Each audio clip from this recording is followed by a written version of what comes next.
है मसीह का प्यारा वचन, ये है वचन प्यारा। परमेश्वर के धन्य नाम की महिमा हो। प्रभात मनन के सत्र 2416 में आप सभी का बड़े प्रेम के साथ स्वागत करता हूं। आइए आज के मनन के लिए हम पढ़ते हैं पत्रस की पहली पत्री अध्याय 4 पद 10। जिसको जो वरदान मिला वह उससे परमेश्वर के नाना प्रकार के अनुग्रह के भले भंडारियों के समान एक दूसरे की सेवा में लगाए।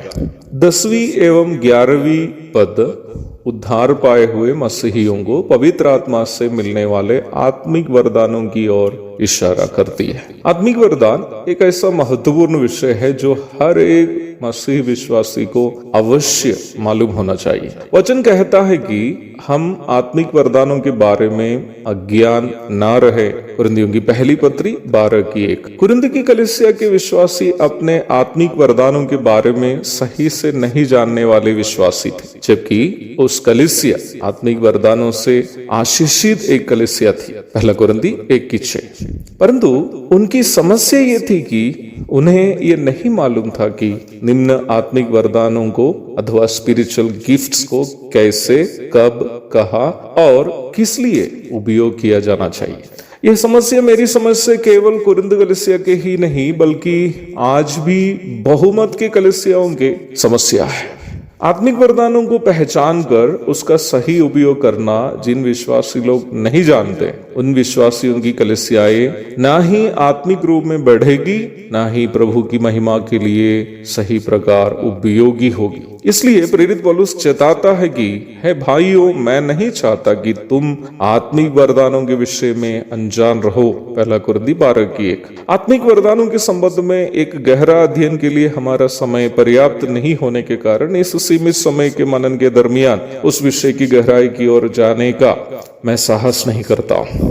परंतु मुझे सुनने वाले स्थानीय कलीसियाओं के अगुवों से मैं विनम्रता पूर्व अनुरोध करता हूं कि अपनी अपनी कलीसियाओं में आप स्वयं या निम्न विषय में जानकर अन्य बाइबल शिक्षकों को बुलाकर इस विषय को अवश्य विश्वासियों को सिखाइएगा। क्योंकि जैसे मैंने पूर्व में बताया, जिन विश्वासी लोग उनको मिले हुए आत्मिक वरदानों को नहीं पहचानते हैं, वे लोग ना ही स्वयं परमेश्वर के लिए उपयोगी होगा, ना ही दूसरों को उनसे कोई आत्मिक लाभ मिलेगा। अर्थात आत्मिक वरदानों को नहीं पहचानते हुए बिताने वाला मसीह जीवन फल नहीं देने वाला एक वृक्ष के समान है, जिससे किसी को किसी प्रकार के फायदे नहीं है। आत्मिक वरदानों की पहचान नहीं करने से पूर्व में बताई गई समस्याओं से अतिरिक्त एक बड़ी समस्या भी है।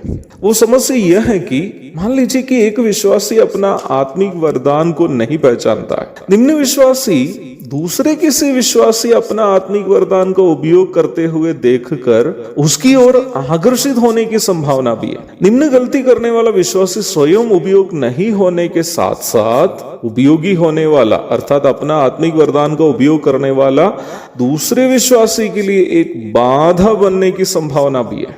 पत्रस प्रारंभ में पढ़ी गई पद में बताई गई बात पर ध्यान दीजिएगा। 3 महत्वपूर्ण बात निम्न भाग में पत्रस बताया है। पहली बात, जिसको जो वरदान मिला है। दूसरी बात, परमेश्वर के नाना प्रकार के अनुग्रह के भले भंडारियों के समान। तीसरी बात, एक दूसरे की सेवा में लगाए।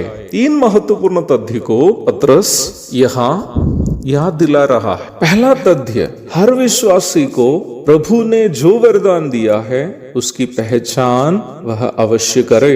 दूसरा तथ्य, एक जिम्मेदार भंडारी के समान मालिक अथवा प्रभु हमारा जैसा चाहता है उससे विश्वास योग्यता के साथ उपयोग करे।